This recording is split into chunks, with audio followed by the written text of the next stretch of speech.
जी अस्सलाम वालेकुम स्टूडेंट्स, उम्मीद है सब खैर खैरियत से होंगे। अच्छा, आज जो हम टॉपिक डिस्कस करने जा रहे हैं वो होने जा रहा है जी इंटरफेरेंस।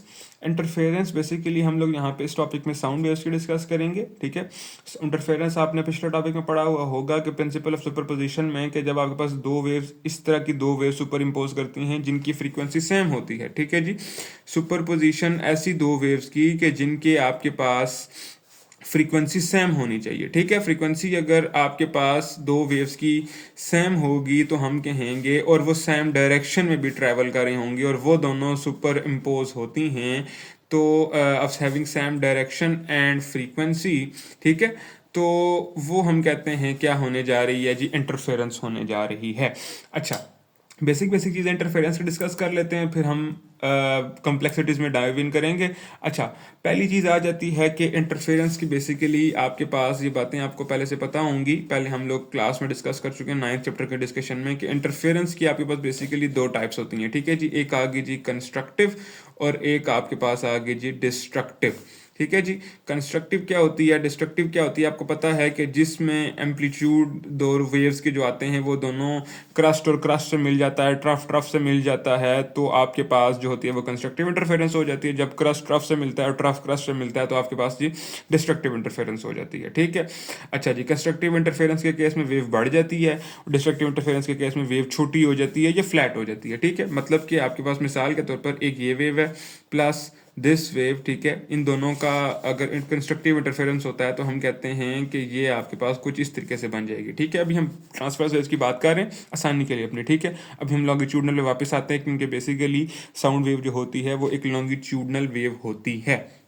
अच्छा, अभी हम बात करते हैं डिस्ट्रक्टिव की। डिस्ट्रक्टिव कैसे होगा कि हमने कहा क्रस्ट ट्रफ से मिल जाता है। क्रस्ट ट्रफ से किस तरह मिलेगा कि आपके पास ये वेव स्टार्ट इस तरीके से कुछ हो रही है या कुछ इस तरह का सूरत पैदा हो जाए, कोई भी किसी के साथ ऐसी किस्म की सूरत पैदा हो जाए जिसमें क्रस्ट ट्रफ से मिले और ट्रफ क्रस्ट से मिले, तो आप मतलब ऑपोजिट दो साइडें मिलेंगे, तो आपके पास जो वेव बनेगी वो एक बेसिकली प्लेन वेव बनेगी। ठीक है, कल भी हमने कुछ मतलब पिछले टॉपिक प्रिंसिपल ऑफ सुपरपोजिशन में मैंने दो तीन बातें आपको बताई थी, वो भी सुपरपोजिशन आपको यहाँ पे इसी तरीके से हो रही थी। ठीक है जी, अच्छा, अब हम ज़रा बात करते हैं अपनी इंटरफेरेंस की लॉन्गिट्यूडनल वेव के हिसाब किताब से हम लोग बात कर लेते हैं। ठीक है, लॉन्गिट्यूडनल वेव के हिसाब किताब से हम कैसे बात कर सकते हैं कि हम कहते हैं लॉन्गिट्यूडनल वेव जो बेसिकली होती है उसमें क्रस्ट और ट्रफ तो नहीं होता। ठीक है, लॉन्गिट्यूडनल वेव के अंदर आपके पास क्या क्या होता है जी, आपके पास एक हिस्सा उसका आ जाता है जी कंप्रेशंस।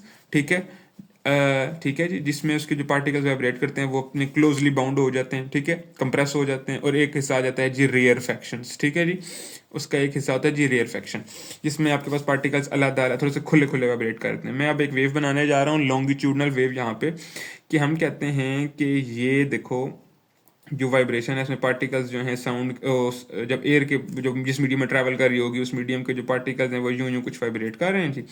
ठीक है जी, अच्छा जी, रेयर अब थोड़े से खुले खुले पार्टिकल में बनाने जा रहा हूँ। ठीक है, सॉरी वेव बनाने जा रहा हूँ। ठीक है, फिर उसके बाद अब फिर से तंग आ गई जी वेव, फिर से तंग आ गई जी, फिर आप खुली होगी जी। ठीक है जी, ये जो खुले वाला हिस्सा है जिसमें आपके पास थोड़ी वेव्स आपस में, ये जो डिस्टेंस हुआ हुआ है इस हिस्से को हम कह देंगे जी रेयर फैक्शंस। ठीक है, और जो ये वाला हिस्सा है ये आपके पास है जी कंप्रेशंस। ठीक है, अच्छा, अब दो वेव आ जाती हैं, एक वेव है जी मैं कहता हूँ ये वाली, और एक वेव आ जाती है कोई और वेव आ जाती है। ठीक है, वो कुछ इस तरीके से है। ठीक है ना, अच्छा, वो कुछ इस तरीके से बनी हुई है और इन दोनों का आपस में सुपर पोजिशन होता है। ठीक है, जब सुपर पोजिशन होगा आपके पास तो इंटरफेरेंस अगर होती है, दोनों सेम डायरेक्शन और सेम फ्रीक्वेंसी से ट्रैवल कर रही हैं, तो हम कहते हैं जब इंटरफेरेंस होती है तो हम कहते हैं कि अगर कंप्रेशन कंप्रेशन से मिलेगा कि ये वाला part, this part being compression and this part being rare fractions.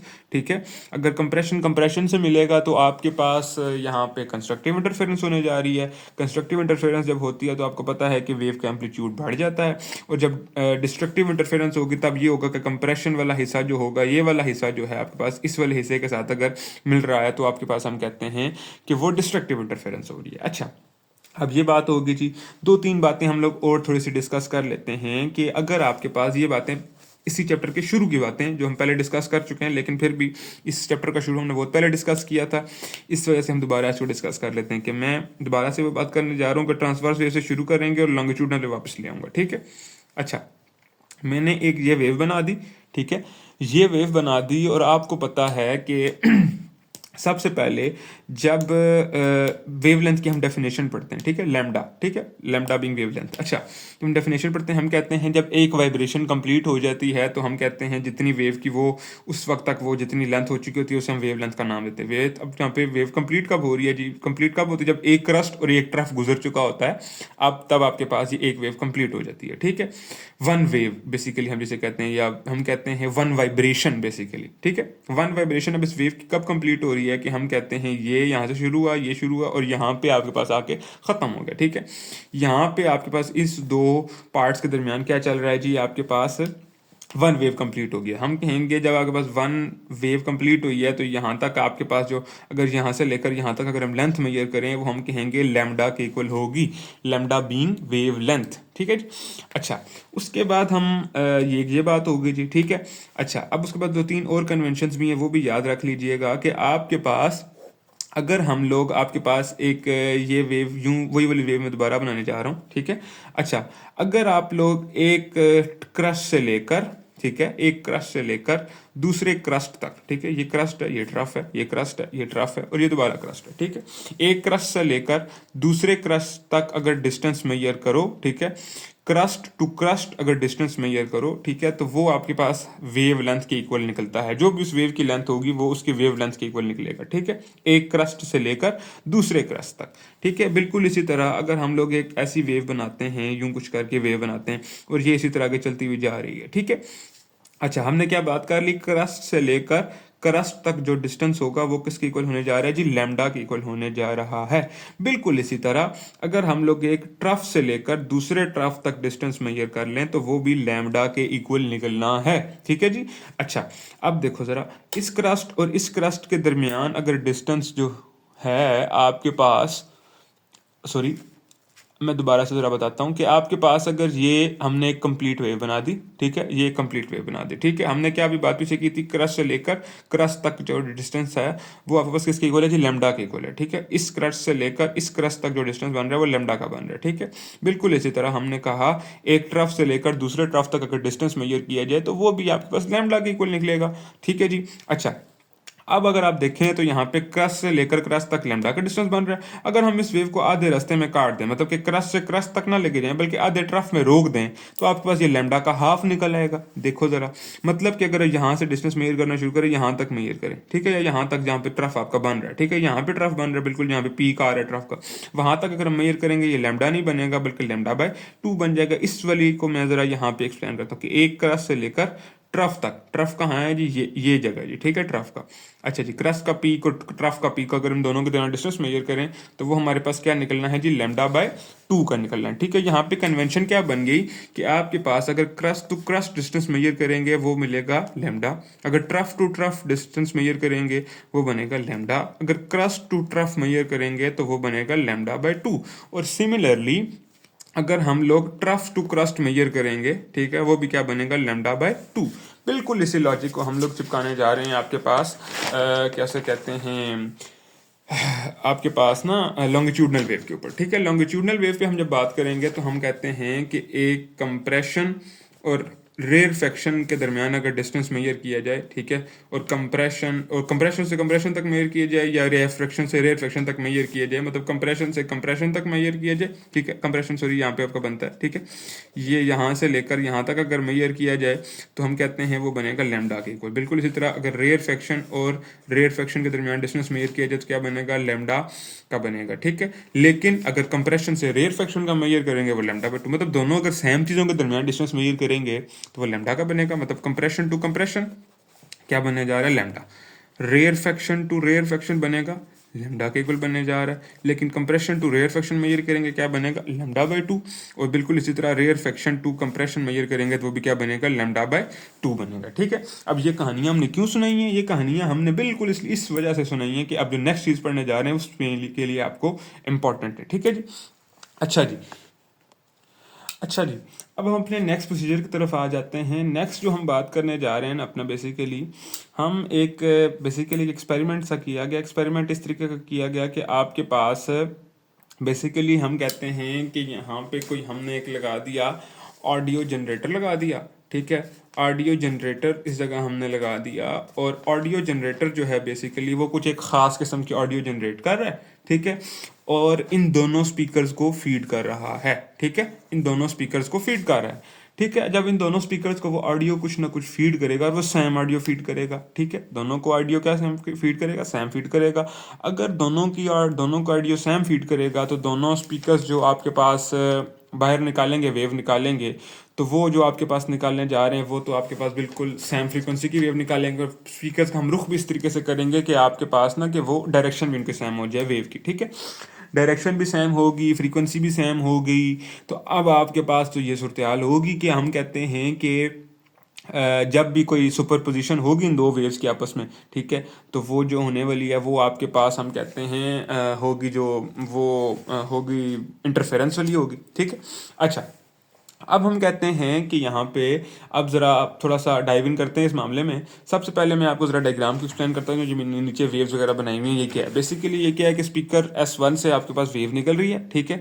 अच्छा, ये वाला है डॉटेड लाइन, और जो प्रॉपर एक लाइन है ये क्या एक्सप्लेन कर रही है आपके पास, ये एक्सप्लेन कर रही है। मैं ज़रा थोड़ा सा अलग इस बात को एक्सप्लेन कर देता हूँ कि हम कहते हैं कि आपके पास बेसिकली एक रिप्रेजेंटेशन है लॉन्गिट्यूडनल वेव की, कि जब हम एक यूं ब्लॉक लाइन बनाते हैं ना, एक ब्लॉक लाइन बनाते हैं जिसमें प्रॉपर फील्ड लाइन होती है, ठीक है, वो बेसिकली रिप्रेजेंट करती है जी आपके पास कंप्रेशन को, ठीक है। और जो आपके पास ये जो डॉटेड लाइन है ये रिप्रेजेंट करती है रेयरफेक्शन को, ये लाइन रिप्रेजेंट करती है कंप्रेशन, ये रिप्रेजेंट करती है रेयरफेक्शन को। बिल्कुल इसी तरह जिस तरह ट्रांसवर्स वेव में हम लोग एक वेव का यूं इस तरह करके हिस्सा बनाते हैं, हम कहते हैं जो ऊपर वाला हिस्सा है ये रिप्रेजेंट करेगा क्रस्ट को, ये वाला रिप्रेजेंट करेगा ट्रफ को। बिल्कुल इसी तरह ये आपके पास यहाँ पे जो ब्लॉक लाइन है ये रिप्रेजेंट कर रही है कंप्रेशंस को, और ये वाला डॉटेड लाइन वाला हिस्सा रेयरफेक्शंस को रिप्रेजेंट कर रहा है, ठीक है जी। अच्छा, अब ज़रा हम लोग अपने डायग्राम की तरफ वापस आते हैं, ठीक है। डायग्राम क्या कहती है जी कि आपके पास देखो इस स्पीकर से भी कुछ वेव्स निकलती जा रही हैं, इस स्पीकर से भी कुछ वेव निकलती जा रही हैं, और इस एरिया में आपके पास इस स्पीकर वाली वेव्स और इस स्पीकर वाली वेव्स, ठीक है, देखो ये देखो आपस में दोनों टकरा रही हैं, ठीक है। ये दो वेव्स जिस एरिया में यहाँ पे टकराएंगे ना, ये एरिया है आपके पास बेसिकली ये वाला एरिया, ठीक है, जिसमें आपके पास वेव्स आपस में टकरा रही हैं, ठीक है। जिस एरिया में आपके पास वेव्स टकरा रही हैं हम कहते हैं वो वाला जो एरिया है सुपर पोजिशन का एरिया है, ठीक है। सुपर पोजिशन का एरिया है मतलब कि यहाँ पे सुपर पोजिशन अब हो कौन सी रही है जी, इंटरफेरेंस वाली सुपर पोजिशन हो रही है, ठीक है। अच्छा, अब यहाँ पे इंटरफेरेंस ही हो रही है, ये कैसे पता चला, हम कहते हैं कि यहाँ पे आपके पास हमने ले लिए कुछ ना इसी तरह रैंडमली कोई पॉइंट्स ले लिए, ठीक है। एक ये 1 पॉइंट ले लिया, 2 ले लिया, 3 ले लिया, 4 ले लिया और 5 ले लिया, ठीक है। ये 1 2 3 मैंने मार्क किए, में 4 और 5 हम लोग मार्क कर देते हैं, ठीक है जी। अच्छा, 4 और 5 मार्क कर दिया। अच्छा, अब बुक पे कहा जाता है कि आपके पास इन पांचों पॉइंट पे ना माइक लगा हुआ है, और माइक के बाद आपके पास CRO अटैच्ड है, ठीक है। अच्छा, अब 1 और 2 पे जो साउंड आपने डिटेक्ट की ना, हम कहते हैं 1 2 और 3 पे, 1 पे तो आवाज़ आ रही है आपको, ठीक है, आवाज़ आती जा रही है, लेकिन आपके पास 2 पे आवाज़ नहीं आ रही। इसी तरह 3 पे आवाज़ आ रही है, लेकिन 4 पे दोबारा से आवाज़ नहीं आ रही, 5 पे दोबारा से आवाज़ आना शुरू हो गई है। ये क्यों हो रहा है इस तरह कि आपके पास आवाज़ आ रही है और क्यों नहीं आ रही, बेसिकली ये इंटरफेरेंस की वजह से हो रहा है, ठीक है। इंटरफेरेंस हमने पहले बताया आपको पीछे कि इंटरफेरेंस जो होती है ना आपके पास वो दो किस्म की होती है, एक होती है जी कंस्ट्रक्टिव और एक होती है जी आपके पास डिस्ट्रक्टिव, ठीक है जी। ये हमने पीछे बातें की थी, ठीक है, कंस्ट्रक्टिव और डिस्ट्रक्टिव होती है, ठीक है।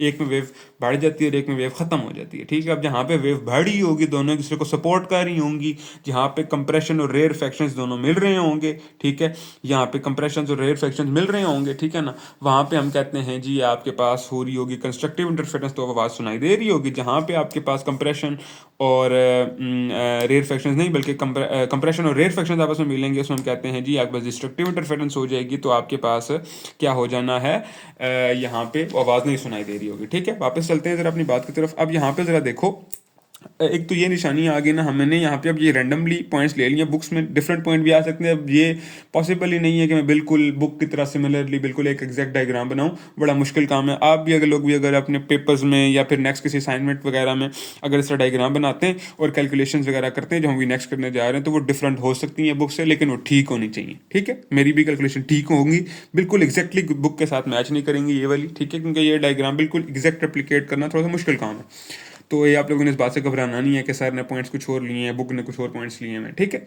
अच्छा, अब हम बात करते हैं कि यहाँ पे आपके पास देखो ज़रा, बेसिकली हम इस डायग्राम से ज़रा देख लेते हैं। हमने कहा था ये वाला जो हिस्सा है ये क्या है जी, कंप्रेशन। ये वाला जो हिस्सा है आपके पास है रेयरफेक्शन। ये वाला दोबारा कंप्रेशन, ये वाला rarefaction, compression, rarefaction, compression, rarefaction. इधर आ जाओ जी, कंप्रेशन, रेयरफेक्शन, ये वाला जो हिस्सा दोबारा से कंप्रेशन, फिर ये वाला हिस्सा रेयरफेक्शन, फिर ये वाला हिस्सा कंप्रेशन, ये वाला हिस्सा रेयरफेक्शन, ये वाला हिस्सा कंप्रेशन, ये वाला हिस्सा रेयरफेक्शन।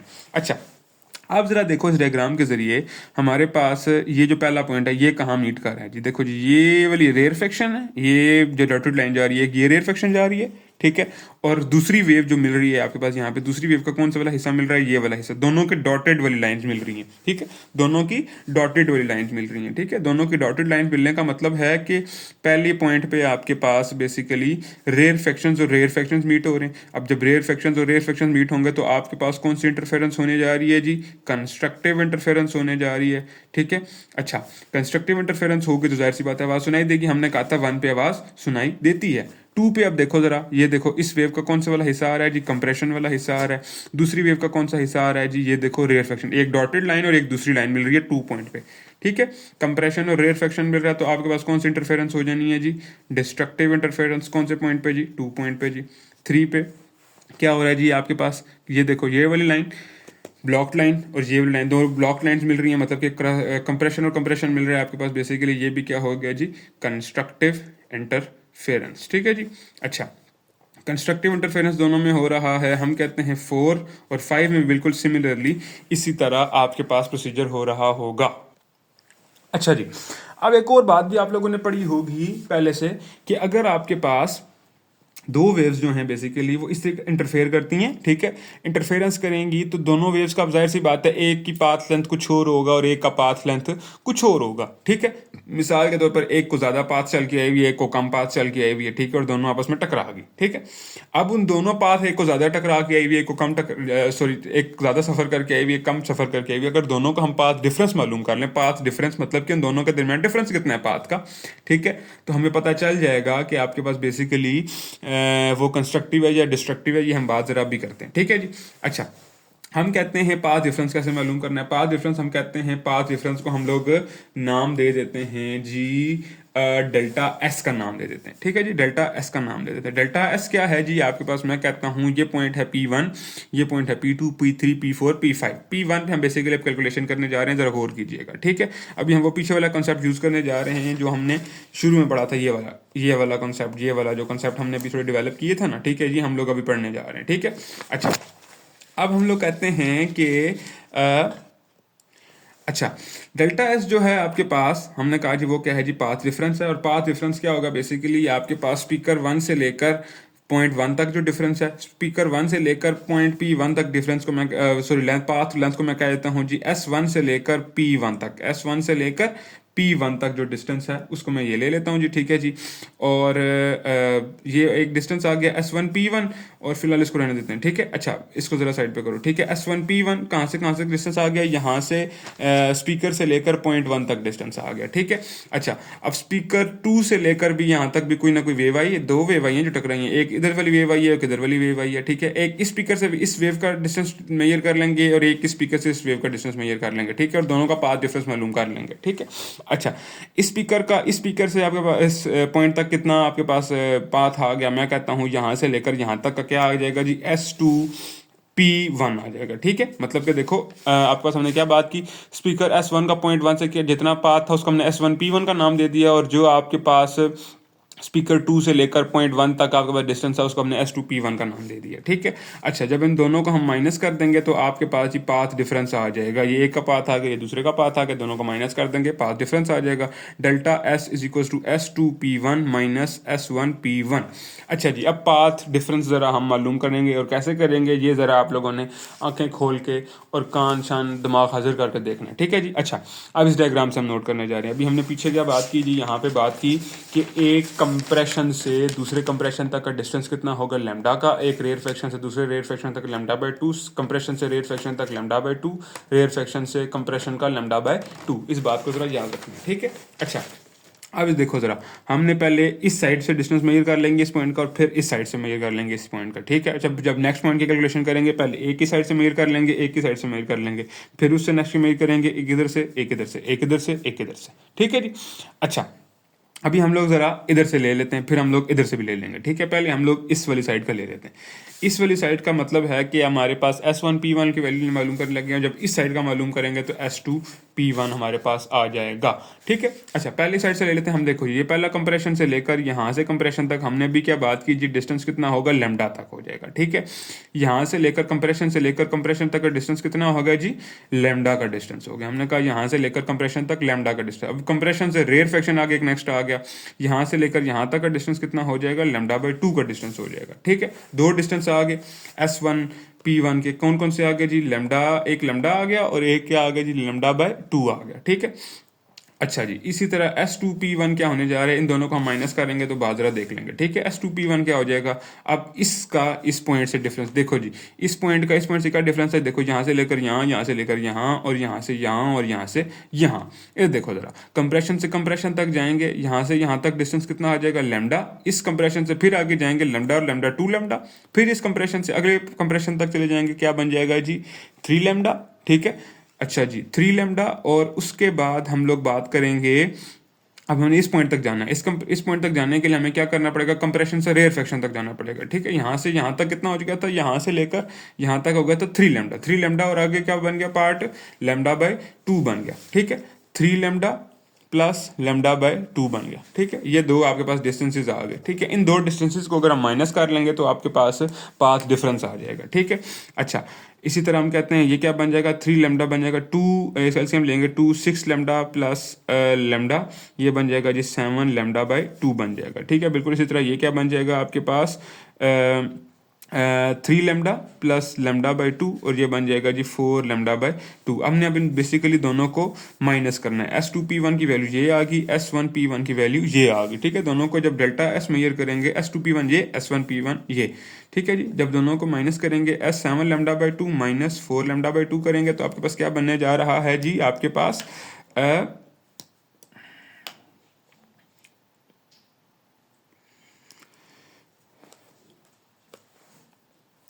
सर यहाँ पे एक मिस्टेक हुई है मुझसे कैलकुलेशन के दौरान ही। ये आपके पास जो था ना, ये एलसीएम वाला, ये कैलकुलेशन गलत थी कि आपके पास मैंने यहाँ पे ये मिस्टेक की कि आपका ना यहाँ पे एलसीएम जो बनता था, ये बनता था जी 2 लैम्डा प्लस λ/2, ठीक है। ये बेसिकली बनता था 2 लैम्डा प्लस λ/2, और जो इसका रिजल्ट बनेगा वो बेसिकली बनेगा आपके पास 3 λ/2 का बनेगा, ठीक है। 3 λ/2 बनेगा। अच्छा जी, ये बन जाएगा 3 λ/2। इसको ज़रा हम लोग ज़रा नीट करके लिख लेते हैं ताकि आपके लिए भी आसानी हो जाए। पहला डिस्टेंस क्या बन रहा है, 7 λ/2, दूसरा क्या बन रहा है, 3 λ/2, ठीक है। अच्छा,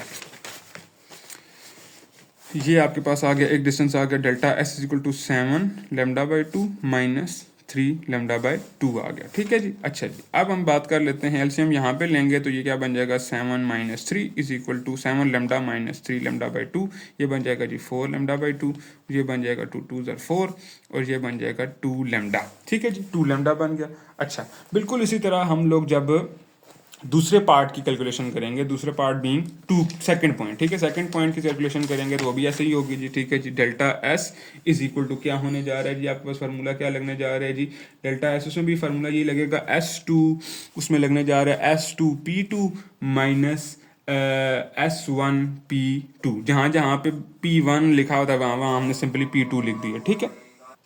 अच्छा जी, बिल्कुल इसी तरह हम लोग सेकंड पॉइंट जो कि हमारे पास ये वाला है, इसकी भी कैलकुलेशंस कर लेंगे, ठीक है। अच्छा, हमने क्या कहा था, पहले इस साइड से डिस्टेंस मेजर करेंगे, फिर इस साइड से डिस्टेंस मेजर करेंगे, ठीक है। सबसे पहले हम लोग मेजर कर लेते हैं, इस साइड से डिस्टेंस मेजर कर लेते हैं। ज़रा देखो ज़रा, पहला कंप्रेशन आ गया, दूसरा कंप्रेशन आ गया, मतलब कंप्रेशन और कंप्रेशन के दरमियान डिस्टेंस कितना है जी, लैम्डा का डिफरेंस है, ठीक है। अच्छा जी, उसके बाद इस कंप्रेशन और इस कंप्रेशन के दरमियान फिर से क्या डिस्टेंस है जी, लैम्डा का डिस्टेंस है जी, ठीक है जी। लैम्डा एक जी हो गया, एक जी लैम्डा हो गया, हमारे पास कितने लैम्डा बन गए टोटल, 2 लैम्डा बन गए जी। अच्छा जी, फिर उसके बाद इस कंप्रेशन और इस कंप्रेशन पे जाएंगे तब इस पॉइंट पे हम लोग मीट कर लेंगे, ठीक है ना। यहाँ से लेकर लैम्डा, यहाँ से लेकर 2 लैम्डा, और यहाँ से लेकर यहाँ तक 3 लैम्डा, ठीक है। मतलब यहाँ से लेकर यहाँ तक टोटल डिस्टेंस कितना बन गया, 3 लैम्डा का बन गया। ये बात याद रखनी है। S2P2 का डिस्टेंस कितना है जी आपके पास, हम लोग उधर ऊपर लिख लेते हैं, S2P2 का डिस्टेंस क्या निकलना है आपके पास, 3 लैम्डा का निकल आया जी। ठीक है जी। अच्छा जी, अब हम बात कर लेते हैं इस वाली साइड से। इस वाली साइड से बात करेंगे तो आपके पास क्या आने जा रहा है जी, जरा देखो, जरा यहाँ से लेकर यहाँ तक का डिस्टेंस मेजर करना। देखो जी, इस कंप्रेशन से लेकर इस कंप्रेशन तक डिस्टेंस कितना आ गया, लैम्डा का आ गया। यहाँ से लेकर यहाँ तक लैम्डा बन गया। अच्छा जी, कंप्रेशन के बाद दूसरा क्या आ गया जी, रेयरफेक्शन आ गया। ये क्या बन गया हिस्सा, लैम्डा/2। दो हिस्से आ गए, एक हिस्सा आ गया लैम्डा, दूसरा हिस्सा आ गया लैम्डा/2।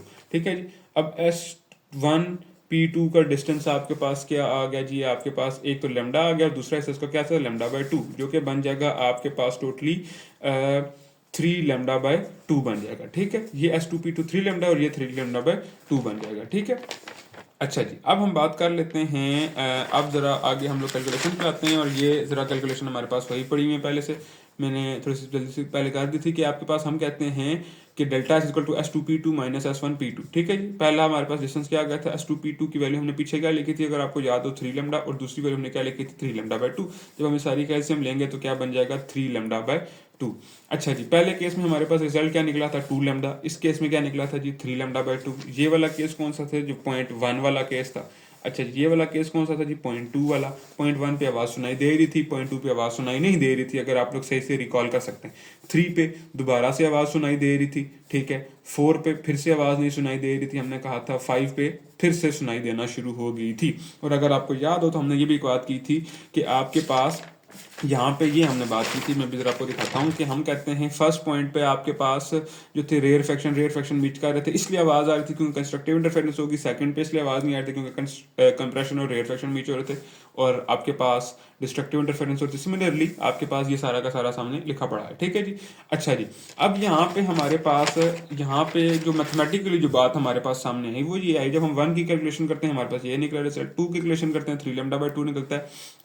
जब हम लोग 3 की कैलकुलेशन करते हैं उसमें भी आपके पास जो रिजल्ट निकलता है तकरीबन वो हमारे पास निकलता है जी, हम कहते हैं 3 लैम्डा या 4 लैम्डा या 5 लैम्डा या 6 लैम्डा निकलेगा। ठीक है।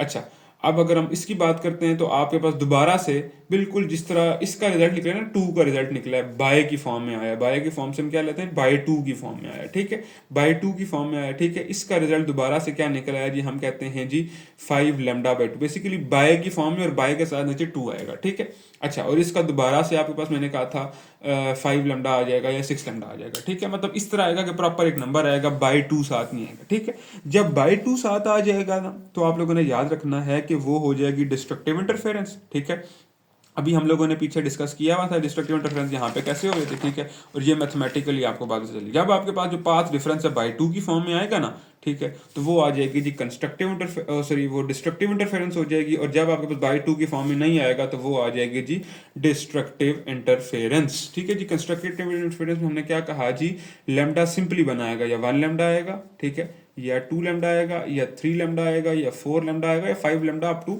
सो ऑन। ठीक है जी, मतलब कि हम सिंपली कह सकते हैं n लैम्डा आएगा। ठीक है, हमारे पास सिंपली डेल्टा s की वैल्यू क्या आने जा रही है जी, n लैम्डा। ठीक है।